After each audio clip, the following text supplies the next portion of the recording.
अस्सलाम वालेकुम, this is Jazli with the YouTube channel maths with sir Jazli. उम्मीद है कि बेटा आप खैरियत से होंगे। आज के इस वीडियो लेक्चर में हम ये डिस्कस करेंगे कि how to find out the adjoint of a matrix. जब हम बात करते हैं 2x2 मैट्रिक्स की, यानी ऐसे मैट्रिक्स की जिसमें 2 रोज़ और 2 कॉलम्स हो, उसका एडजॉइंट निकालना आसान होता है, जो कि आप मैट्रिक क्लास में यूज़ करते हैं। लेकिन जब हम बात करते हैं 3x3 मैट्रिक्स की, तो उसका डिटरमिनेंट निकालना एज़ कम्पेयर टू 2x2 थोड़ा सा मुश्किल इसलिए होता है क्योंकि उसे हमें 9 कोफैक्टर्स फाइंड आउट करने पड़ते हैं, और 9 कोफैक्टर्स फाइंड आउट करने के बाद हम मैट्रिक्स बनाकर उसका ट्रांसपोज लेते हैं, तो फाइनली हमें एडजॉइंट मैट्रिक्स का ऑब्टेन हो जाता है। तो सूरत-ए-हाल ये है कि बाज़ औक़ात हम जब ये एडजॉइंट फाइंड आउट करते हैं तो सॉल्व करने के बाद एंड में हमें ये पता लगता है कि किसी जगह मिस्टेक हुई है। तो with the help of calculator आप ना सिर्फ उस मिस्टेक की निशानदही कर सकते हैं कि जनाब किस जगह हमारी मिस्टेक हुई ताकि हम करेक्ट करके आंसर ले आएँ, बल्कि आप आंसर भी वेरीफाई कर सकते हैं। अगर आपका आंसर ठीक आ रहा है तो आप with the help of calculator जो है फाइंड आउट करके अपने आंसर को वेरीफाई कर सकते हैं कि हमारा आंसर जो है वो करेक्ट है या नहीं है। तो आइए जनाब हम स्टार्ट करते हैं joint of a matrix using calculator किस तरह से हम फाइंड आउट करते हैं। तो आपके सामने इस वक्त जो है वो इन्वर्स ऑफ ए का फार्मूला लिखा हुआ है। The inverse of A is equals to 1/mod of A into adjoint of A. ये हमारे पास सिंपल डेफिनेशन होती है ए इन्वर्स फाइंड आउट करने के लिए। आपको मालूम है कि हम ए इन्वर्स इस फार्मूला की मदद से फाइंड आउट करते हैं, और प्रीवियस लेक्चर्स में हम ये फाइंड आउट करना भी सीख चुके हैं। क्योंकि हमें adjoint of A find out करना है, यानी मैट्रिक्स का एडजॉइंट निकालना है, दैट्स वाई ये जो आप ए डिटर्मिनेंट ऑफ ए देख रहे हैं, ये राइट साइड पर जब वो शिफ्ट होगा तो ये मल्टीप्लाई होगा। So adjoint of A can be obtained by multiplying with A inverse with determinant of A, यानी जस्ट आपको ए इन्वर्स को डिटर्मिनेंट ऑफ ए से मल्टीप्लाई करना है टू गेट एडजॉइंट। इसी बात को हम यहाँ यूज़ करेंगे और हम ये देखेंगे कि एडजॉइंट किस तरह से यूज़ किया जाता है। इसके लिए जनाब हम यहाँ कुछ एग्जांपल्स को डिस्कस करेंगे। आप देख सकते हैं कि हमारे पास जो है वो एक एग्जांपल लिखी हुई है, और लिखा हुआ है क्वेश्चन में find out the adjoint of ए।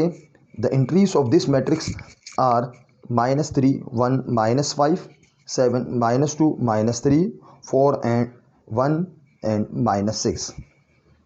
और आप देख सकते हैं कि मैनुअल मेथड से हमने किस तरह से एक लॉन्ग मेथड जो है वो यूज़ करके ये फाइंड आउट किया, जिसमें हमने A11, A12, A13, A21, A22, इसी तरह A23, A31, A32, A33, और उसके बाद हमने तमाम इन कोफैक्टर्स को, ये जो हमने 9 कोफैक्टर्स फाइंड आउट किए, हमने इसको यहाँ सब्सटीट्यूट करने के बाद इसका ट्रांसपोज लिया, तो फाइनली हमें जो है वो एडजॉइंट ऑब्टेन हो गया। तो आज के इस लेक्चर में हम ये सीखेंगे कि किस तरह से हम जो है वो एडजॉइंट निकाल रहे होते हैं with the help of calculator. तो आप देख सकते हैं कि इस वक्त मेरे पास साइंटिफिक कैलकुलेटर मौजूद है और मैं एडजॉइंट निकालने जा रहा हूँ। सबसे पहले मैंने ऑन किया, ऑन करने के बाद मैंने मोड प्रेस किया, और नंबर 6 पर आप देख सकते हैं कि आपके सामने क्लियरली यहाँ लिखा हुआ है this is option for the matrix. तो मैं 6 प्रेस कर देता हूँ। 6 प्रेस करने के बाद आपसे ये पूछ रहा है what is the name of the matrix, यानी वो जो मैट्रिक्स आप बनाना चाहते हैं उसका नाम क्या है, मैट्रिक्स ए, बी या सी, जो भी आप नाम रखना चाहें। मैंने यहाँ देखा कि हमारे पास जो है वो मैट्रिक्स ए है। मैं फ़र्ज़ कर ले नाम ए देना चाहता हूँ, which is on option A, that's Y है प्रेज 1। आपसे मुझसे पूछ रहा है जनाब कि वो जो मैट्रिक्स ए आप बनाना चाहते हैं what is order of this matrix. तो आप देख सकते हैं कि ये जो मैट्रिक्स आपके सामने लिखा हुआ है, इसका जो ऑर्डर है वो 3/3, यानी कि 3 रोज़ इन 3 कॉलम्स हैं।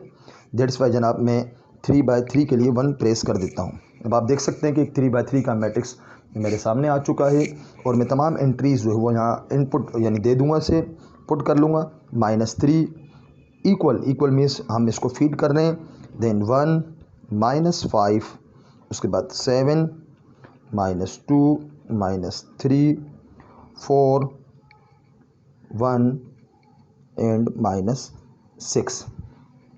ये हमने जनाब मैट्रिक्स जो है वो फीड कर दिया है, यानी इसके एंट्रीज़ को या एलिमेंट्स को मैंने इंदराज यानी दर्ज कर लिया है। अब मैं AC प्रेस कर लेता हूँ, जिससे ये होता है कि जो हमने इनपुट इसे दिया है वो ये फॉरगेट नहीं करेगा, सेव रखेगा अपने पास। मैंने AC प्रेस किया। याद रखिएगा कि यहाँ पर ऑन बटन आपने प्रेस नहीं करना, ऑन बटन से वो दोबारा रिफ्रेश हो जाता है, दैट्स वाई जनाब वो जो आपने इनपुट इसे दिया है वो नहीं रहेगा, दैट्स वाई जनाब आप AC प्रेस करेंगे। AC प्रेस करने के बाद जैसे कि पिछली वीडियोस में भी आप देख चुके हैं कि शिफ्ट दबाकर मैं 4 प्रेस करता हूं, क्योंकि आप देख सकते हैं कि इस 4 के पास जो यहाँ लिखा हुआ है वो है मैट्रिक्स, दैट्स वाई जनाब ये मैट्रिक्स का जो है वो ऑप्शन हमारे पास आ जाता है। डेफिनेशन के मुताबिक आप देख सकते हैं कि we have to multiply the inverse of A with determinant of A, that's why जनाब मैं यहाँ पर सबसे पहले मैट्रिक्स ए लिख लेता हूँ, यानी 3 ऑप्शन पर ये मौजूद है। मैंने 3 प्रेस कर लिया। 3 प्रेस करने के बाद ये मैट्रिक्स ए हमारे पास है, और टू द पावर -1 ये हमारे पास -1 जो शो कर रहा है कि हम मैट्रिक्स ए का इन्वर्स निकालना है। मैट्रिक्स ए के इन्वर्स को हम यहाँ देख सकते हैं कि मल्टीप्लाई करना है डिटर्मिनेंट ऑफ ए से, दैट्स वाई मैं मल्टीप्लाई कर देता हूँ डिटर्मिनेंट ऑफ ए। और डिटर्मिनेंट ऑफ ए कैसे फीड करना है, मैं शिफ्ट दबाकर दोबारा 4 प्रेस कर लूँगा तो हमारे पास जो है ये ऑप्शंस मैट्रिक्स दोबारा आ जाते हैं, और 7 प्रेस करता हूँ तो मुझे कहता है डिटर्मिनेंट। अगेन शिफ्ट दबाकर मैंने 4 प्रेस किया, determinant of what, matrix A, that is on option 3 press कर लिया। अब ये कंप्लीट सेंटेंस आप देख सकते हैं बन गया है कि मैट्रिक्स ए का inverse multiply by determinant of matrix A. ये करने के बाद जब मैं इक्वल प्रेस कर लूँगा तो मुझे इजीली जो है वो डिटर्मिनेंट ऑब्टेंड हो जाएगा। आप देख सकते हैं कि हमारे पास जो है ये सेम डिटर्मिनेंट ऑब्टेंड हुआ है। हमारे पास जो ऑब्टेंड हुआ वो है 15 1, जो कि यहाँ पर हमने मैनुअल तरीके से फाइंड आउट किया। 15 1 -30 30 38 -44 और 15 7 एंड -1 ये हमारे पास ऑब्टेंड हुआ है बेटा। और अब हम चलते हैं जनाब, देखें ये हमारे पास एक एग्जांपल थी, हम सेकंड एग्जांपल की तरफ चलते हैं।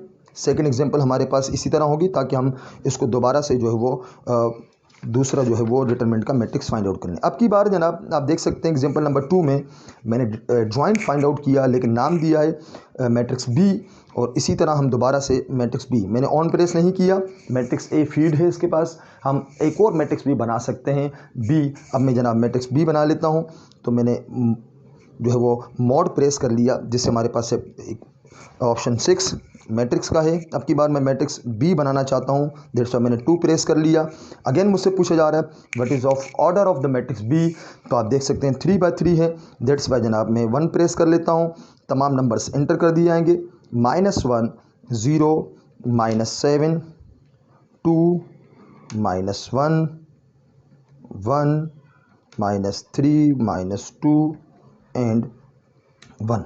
ये हमारे पास था जनाब मैट्रिक्स बी, और हमने ये बना दिया है। AC प्रेस कर देता हूँ, ये इसके पास सेव रहेगा। अगेन वही बात याद रखिएगा, क्योंकि आप इस वक्त मैट्रिक्स के पोर्शन को डील कर रहे हैं। जब आपने मैट्रिक्स बनाने के बाद चाहे उसका डिटरमिनेंट निकालना हो, ऐड करना हो, स्केलर से मल्टीप्लाई करना हो, मैट्रिक्स को मैट्रिक्स से मल्टीप्लाई करना हो, इन्वर्स, एडजॉइंट, डिटरमिनेंट कुछ भी निकालना हो, तो आप शिफ्ट दबाकर 4 प्रेस कर देते हैं, इसी मैट्रिक्स के जो ऑप्शंस हमारे सामने आ जाते हैं। आपने देखा कि हमारे पास जो है वो ऑप्शंस आ चुके हैं। हम वही तरीका अपनाएंगे। तरीका हमारे पास था the inverse of A will be multiply by the determinant of A. Inverse of A के लिए पहले हम मैट्रिक्स लिख लेते हैं। मैट्रिक्स हमारा था 4, यानी मैट्रिक्स बी, मैं 4 प्रेस कर लिया। इन्वर्स के लिए आप देख सकते हैं कि ये मोड के नीचे बटन मौजूद है। ये मोड बटन जो है वो एक्स इन्वर्स के लिए, यानी किसी भी चीज़ का आप इन्वर्स निकालना चाहते हैं, यानी उसकी पावर अगर -1 लाना चाहते हैं तो आप ये प्रेस करते हैं। मैंने मैट्रिक्स बी बना दिया। अब मैं -1 प्रेस कर देता हूँ। अगर मैं इक्वल दबा दूंगा I will get inverse of the matrix, लेकिन चूंकि इन्वर्स नहीं निकालना, मुझे एडजॉइंट निकालना है, इससे आगे हमें मल्टीप्लाई भी करना पड़ेगा डिटरमिनेंट ऑफ मैट्रिक्स बी से। So I am going to multiply with the matrix B. देखें आप देख सकते हैं कि दोबारा मैंने शिफ्ट दबा के 4 दबाया, डिटरमिनेंट यानी 7 पर किसका, दोबारा 4 दबाया शिफ्ट दबाकर, तो मैट्रिक्स बी का यानी 4 का ये हमारे पास जो है वो आंसर आ चुका है। आप देख सकते हैं कि 1 14 जो कि यहाँ पर सेम आंसर हमारे पास आ रहा है। आप 1 14 और हमारे पास ही जनाब -5 1 14 -7 -5 -22 -13 -7 -2 -1, ये जो है वो बाय मिस्टेक यहाँ टी लिखा हुआ है, transpose I have taken, that's why जनाब ये ट्रांसपोज नहीं लिखा जाएगा।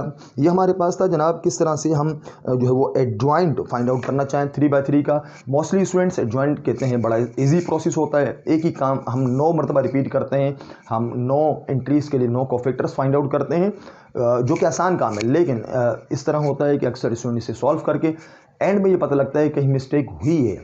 तो कहीं मिस्टेक हुई है ये पता लगाने के लिए आप जो है वो ये देखेंगे कि एडजॉइंट में आपने कहाँ मिस्टेक की है, तो आप एडजॉइंट निकाल लेंगे। जिस जगह आपकी एंट्री इनकरेक्ट आ रही है, इट मीन्स कि आपने उस जगह मिस्टेक की है और आप उसको चेक करके दोबारा जो है वो चेंज कर सकते हैं, सही कर सकते हैं। ये था हमारे पास कि how to find out the adjoint of a matrix with the help of scientific calculator. उम्मीद है कि आपको तमाम चीज़ें जो है वो समझ में आ गई होंगी। हमारे बेटा इस YouTube चैनल को ज़रूर लाइक एंड सब्सक्राइब कीजिएगा और अपने प्रीशियस कमेंट से हमें आगे कीजिएगा। इंशाल्लाह नेक्स्ट वीडियो में मुलाकात होगी। अपना बहुत सारा ख्याल रखिएगा, तब तक के लिए अल्लाह हाफिज़।